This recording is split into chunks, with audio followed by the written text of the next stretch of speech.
Happy Valentine's Day. Hope everybody's having a good Friday. Hopefully that didn't weird y'all out either. Happy Friday. Happy Valentine's Day. February 14th. Some people's favorite day of the year. Not mine. We don't really celebrate it too much in our house. My wife don't really like flowers. And if she did like flowers, she'd just kill them out in the yard. I'm telling you, she just learned this year that like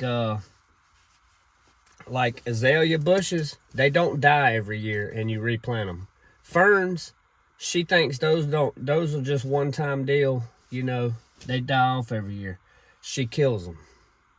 She does not have a green thumb. I love you to death, baby, but you know, if you want to see if your plant can survive the elements, send them to this address. Send them to my house. My wife will put it to the test. Trust me. But, anyways, my little stand's about to fall, hopefully. So, my little tripod finally broke on me. That thing I had duct taped all down at the bottom, well, the top piece broke off. This little piece. Right in the middle of a video, so I started that up. You know, some days just ain't that great for recording. Not saying today was a bad day at recording. It ain't so far. Only thing that would ruin this video is if I forget to hit run. No, didn't hit. Yep, I hit record. We're good. So, man, I hope everybody's doing good. I haven't made it rich yet. I haven't got monetized yet.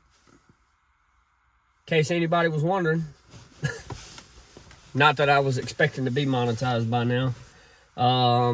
Month in, I want to say today is day 19. I kind of lost track. I shouldn't have lost track.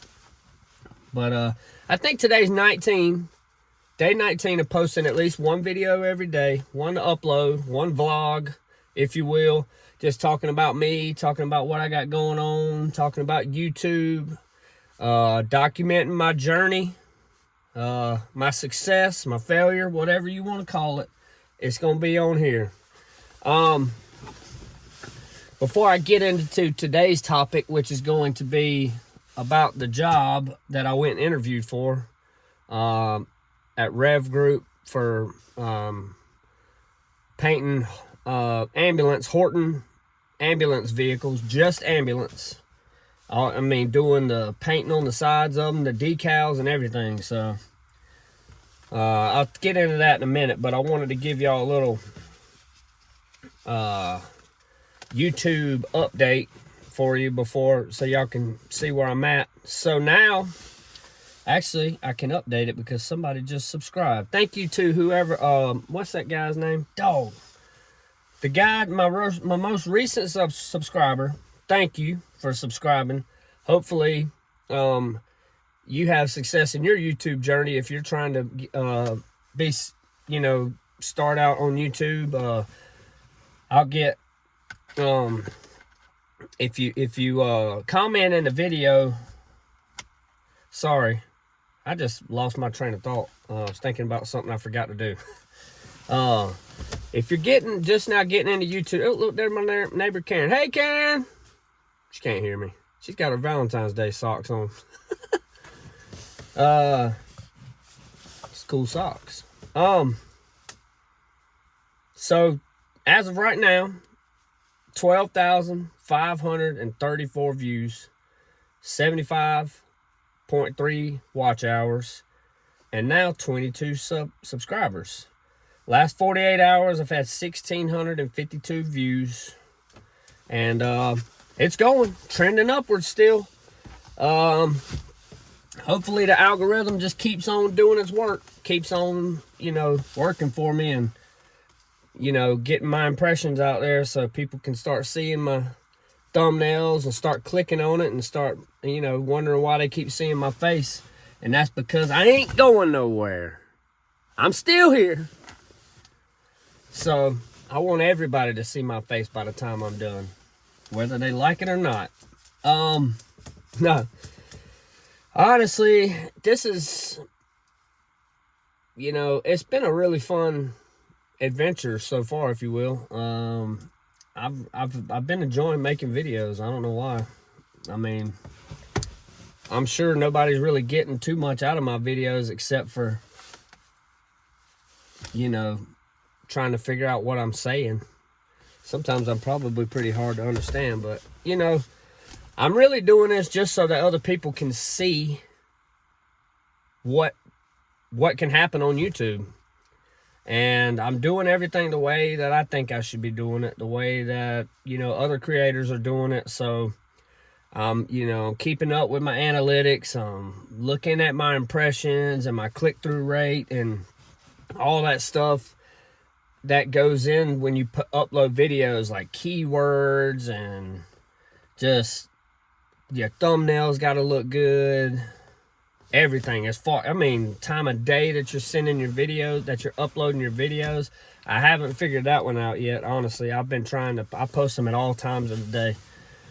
And some of them have success, some of them don't. Some of my videos are doing good. Some of my videos are still, you know, kind of, but they're getting there. All my videos from the start, from the very first video to now, they're getting better. So hopefully I can continue to get better and continue to grow my page and get my name out there so people can see that it's possible to do YouTube. And I mean, I'll say it like this. YouTube is easy, but it's hard. I think it's easy to me because I think it's pretty cool that the platform that I'm trying to be successful on and grow and put content out there is the same platform that I literally research and find out all the things that I need to do for my platform on the same platform. You know what I mean? So that's pretty cool. I think YouTube is awesome. I have learned so much in my lifetime on YouTube. So I'm putting this out there so people can hopefully learn from my experience and just, you know, honestly just keep pushing forward and stay confident and consistent in what they're doing. Because, you know, I'm not gonna lie to you, there's been a couple of days where I've just been, you know, kind of looking at my views and all the stuff, and I know that I shouldn't be expecting too much, but some days, you know, it's hard because you do put a lot of effort into these videos and you try to make, I mean, I'm not putting too much, like I'm not editing and doing all these crazy things that other people are doing. I'm doing more of a vlog style. But yeah, right now, I can't just talk about whatever I want to talk about. So it's hard. Because I can talk a lot. But people don't want to just hear me talking about, you know, space and what plants to plant in your yard up here in Ohio and different grass types and my golf swing. Nobody wants to hear all that right now. People want to know about what I'm doing, what kind of money I make, how I'm making a living, what my wife does, you know what I mean? People want to know about that stuff. So until I get my fan base built up and more subscribers and people figure out who I am, I have to talk about, you know, pretty straight to the point stuff that people are interested in. Because I've posted videos on here where I talk about, like, get your kids outside. Nobody watched it. Nobody gives a crap about that. But the videos, one of my most successful long form videos was where the thumbnail, all it says is new job, ? And I talk about me going and interviewing for a job. And I've got like 85 views on there. So I'm just going to stick with that. So right now, you know, I interviewed for a job. Okay. If you've watched my older videos and stuff, my profession, if you will, right now, is I'm an automotive painter. I refinish vehicles. You know, if you bring your vehicle to my house and say I want it a different color, I can paint it a different color, the entire car. If you bring your car to me because you got in an accident and it needs a new bumper and a new fender and a hood, I can do that. Repair it, paint it, send it back to you, look brand new. That's my job. So an automotive collision repair refinisher, if you will. Some people just say I paint cars, because that's what I do. I paint cars. I paint I can paint anything, any color, any vehicle, anywhere. I've done them all. I can do it. All right. So when I first started painting, I worked for a company who paid hourly. I started out prepping. I prepped for a year under the guy who taught me how to paint, and I give him all the credit to, or not how to paint, how to prep and do everything right. And he made me the part of being a good painter.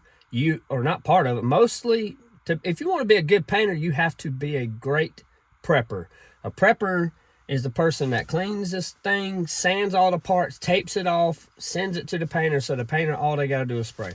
And the guy that taught me how to do that was Dustin Sawgraves.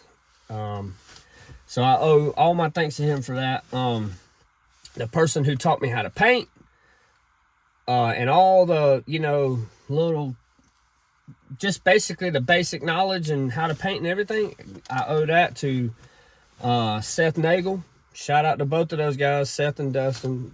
Appreciate y'all for that. And then the guy that really set me off and made me the painter that I am now is, I call him Mikey. So I owe all my credit to him. Appreciate that, Mikey. Shout out to you. I hope all you guys are doing well, to be honest with you. The place I was working at was, they gave me the opportunity to paint once Dustin quit. I started painting. Dustin didn't quit. He resigned from his position and went to a new place. They gave me the opportunity to paint, so Seth trained me on how to paint. I painted for a year, about 6 months under him, and then I went off on my own at the other place, painted. Had an altercation with one of the owners, or the owner of the company, and I got fired. Went to another place, and this place was completely different from where I worked. So where I started painting, the place that I worked was all about quality. Okay? They didn't care about quantity. I mean, they did, but they really just cared about what the car looked like. So where I learned how to paint and prep is how I like to do stuff. Yeah, I might not be able to get 8 cars done in a day like some places, but the cars that you do get from me are perfect. Color match, no dirt, everything on it. Looks great. I'm talking about I can match the orange peel in the vehicles. If there ain't no orange peel, I can make a car look like glass, look like a mirror. So the next place I went to didn't give a crap about none of that. All they cared about, and I'm talking about Gerber, and they can kiss my grits if you know what I'm saying. Because I learned some shady characters that worked for Gerber. So if you ever want to get your vehicle fixed, do not take them to Gerber Collision and Auto Repair.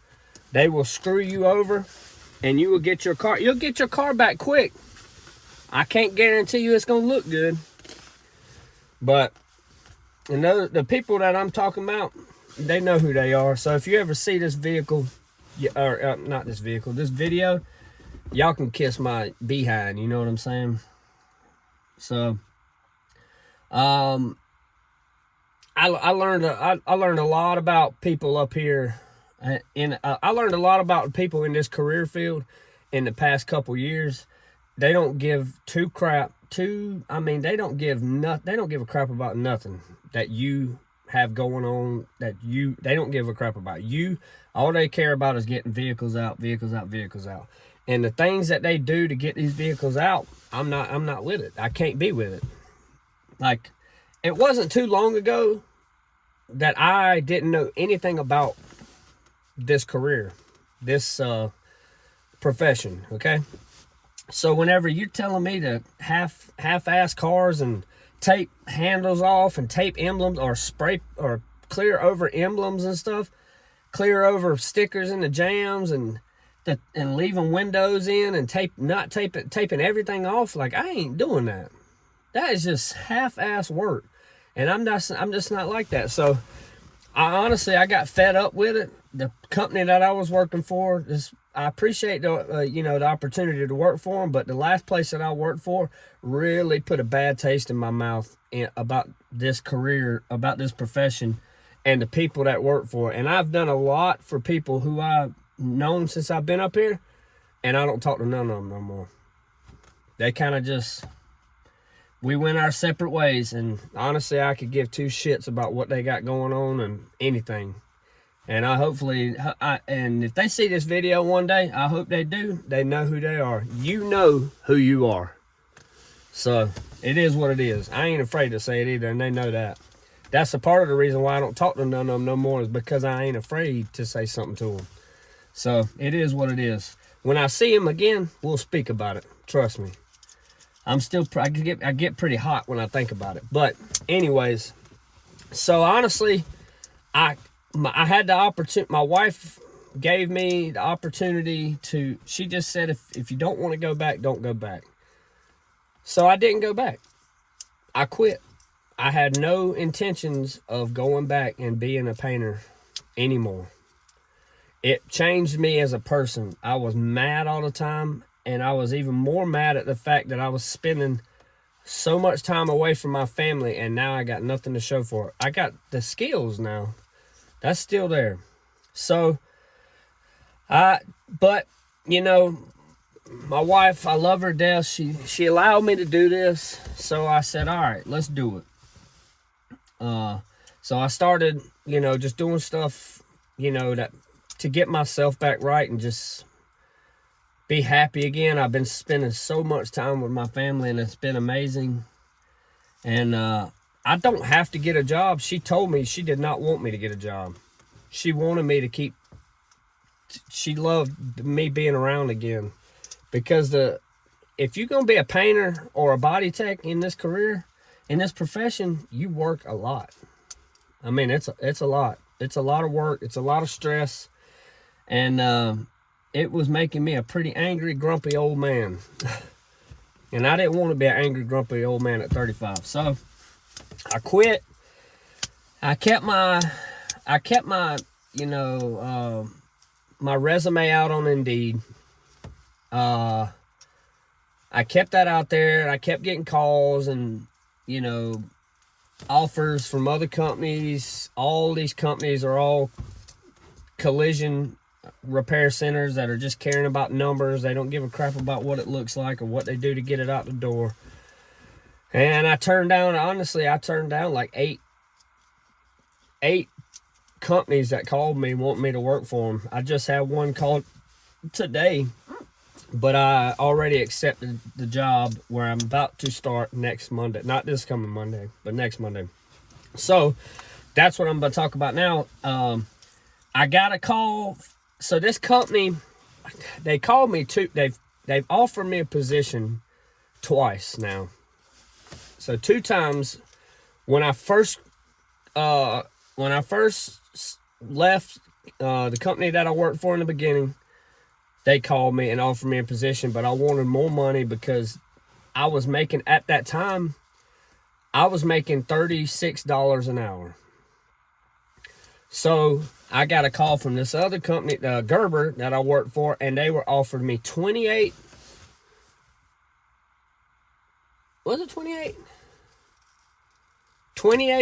an hour flat rate. I was making really good money. I mean, I was bringing in, on average, $1,700 to $1,800 a week. That is a lot of money for me. That's a lot of money for everybody, but I worked. I mean, I worked a lot. And at the end of the day, I was spending more time away from my family, and I was also trying to help too many people instead of just doing my job, and it ended up hurting me. And they never looked at that. All they looked at was the numbers, and I wasn't making the numbers there because I was doing stuff the right way. And I was having to do multiple people's jobs. So, I'm going to say it again. Don't ever take your vehicle to Gerber. Especially not the one in Westerville, Powell.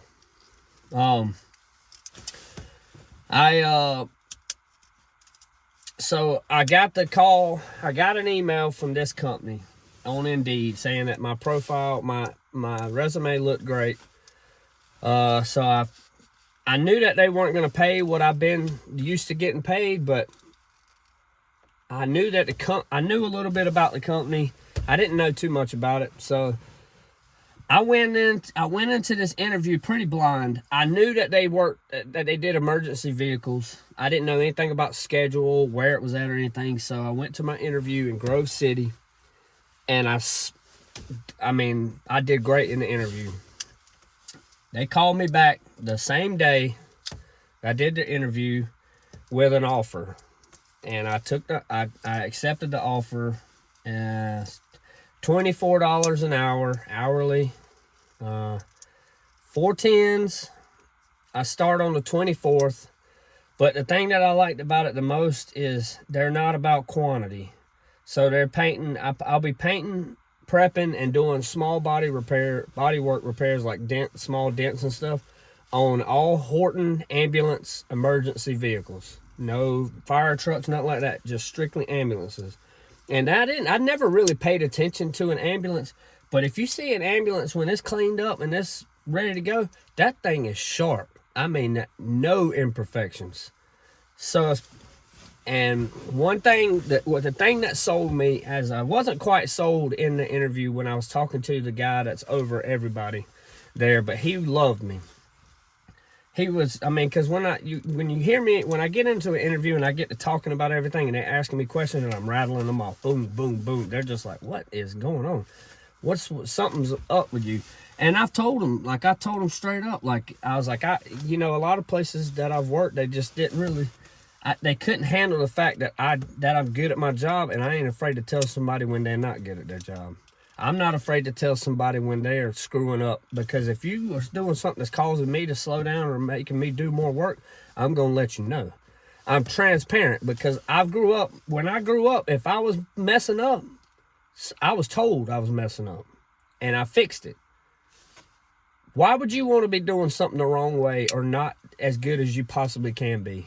So when I got done with that interview, I went and talked to the next guy, who is the guy who's been the most experienced, right? And he was like couple minutes into the interview, he was like, "This is done. There's no point in continuing this interview. Call everybody back. This guy, give him the job." But the thing that sold me was when he told me, he said, "Look, I want you to know that," he's like, "You've by far have been the best candidate that we've done the interview for, by far." He was like, "You seem a little overqualified." And he was like, "What's the catch?" I was like, "There's no catch, man." I was like, "To be honest with you, man, I was like, the places that I was working, they left a bad taste in my mouth. They didn't care about the quality. They didn't care about the people that worked for them. All they cared about was money. And that's not how I am. I'm a team player. I help out the team. I'm always been about that. I don't throw people under the bus. I don't talk behind nobody's back. I'm straight to the point, and I come to work. And I don't lie.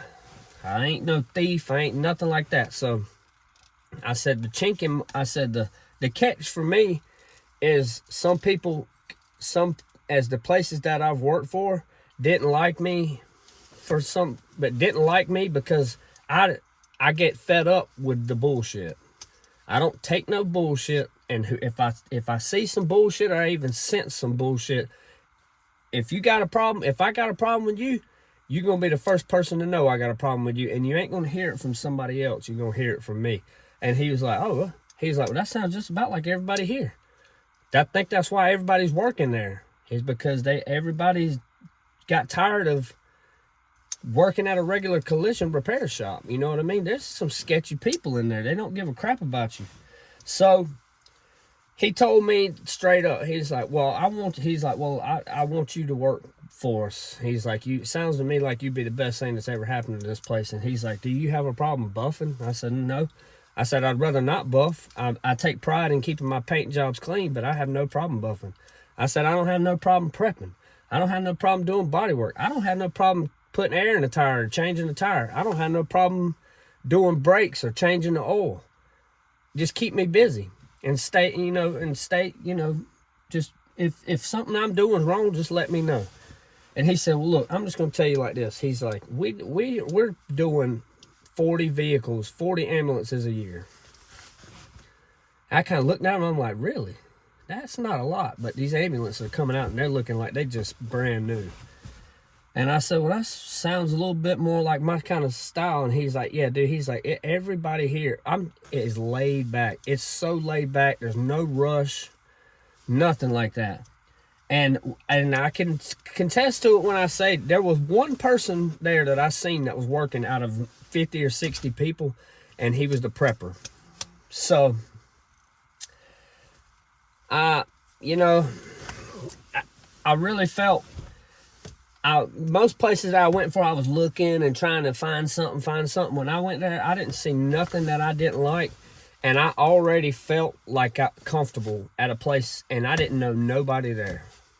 And I already felt comfortable. So, I'm going to take the job. I took the job. I start on the 24th, and I'm pretty excited about it. It's 410s. It's going to take me a little getting used to getting to work at 5 o'clock, but getting off at 3 o'clock every day, that's on time. That's going to be good. And then they have Fridays off. He said right now they're working usually only half a day, sometimes more, sometimes less. Just depends on what they got going on or what phase everything is in as far as getting the vehicles out when they're scheduled to be out. Because obviously we don't want to hold on to ambulances too long. I mean, those things are saving people's lives. So, but it's honestly, I'm pretty stoked about it. It seems like a place that I think I'm gonna fit in pretty well. He said there's a lot of people that golf there, so that's gonna be kind of cool. It seems like I saw a lot of older people, but I saw a lot of people that were around my age. I didn't see anybody that was like young. And the guy that was over that, he said that there wasn't anybody that was around 20 or 21 year old. Nothing against, I'm not talking crap about that younger generation, but I will say this. The last two preppers that I had that worked for me were both 20 years old, and I wanted to wring their necks. And it's hard for me to relate to a 20-year-old nowadays, because when I was 20-year-old, I had been on my own for 3 years. I had been out on my own since I was 17. So yeah, 3 years. I had been out on my own, taking care of myself and working every day. I've been working long before that, but working for my own to provide for myself, I had been doing that every day. I got married when I was 19. Yeah, 19. So you feel me? So it's hard for me to relate to a 20-year-old who thinks I owe them something, they think I have to respect them and walk on eggshells around that 20-year-old. Nah. You are going to respect me, and I will respect you until you don't deserve that respect. And if you tell me you're not comfortable doing something, then what are you doing there? Go home. If you're not going to do something that I tell you to do, and I don't ever tell somebody to do something that's out of SOP, which is standard operating procedure. If I tell you to do something, it's because you got to do it. I don't need nobody giving me attitude. I ain't got time for that. I already got a 9-year-old and a 7-year-old who like to give me an attitude, and a 36-year-old in there who give more attitude than all of us. You know what I'm saying? So I ain't got no time for it. You know what I mean? So I hope to pray to God that was just my only 2 bad instances, and not every, young cat's like that nowadays. Because if you can't work somewhere and be told what to do, you'll never make it in life. It's just as simple as that. You got to have a good work ethic. But yeah, so I'm pretty sure I rambled on a lot and went kind of, all over the place. But for all my YouTube subscribers who are on here to listen to me talk about YouTube, I hope I told y'all a little bit more today and gave y'all a little bit of insight about what's going on. YouTube is trending upwards, so I'm going to keep going. Those of you who wanted to listen about my job, I'll be starting a new job. I'm going to continue to keep doing videos, continue to upload content. I'm gonna continue to talk about things and you know, just tweak things here and there and try to make my page better and content better. I really need it to get warm out so I can start making a lot more videos, because I can't only make so many videos in my house. I'm getting tired of it. So, yeah. Well, I hope everybody has a good Valentine's Day, and I love you guys.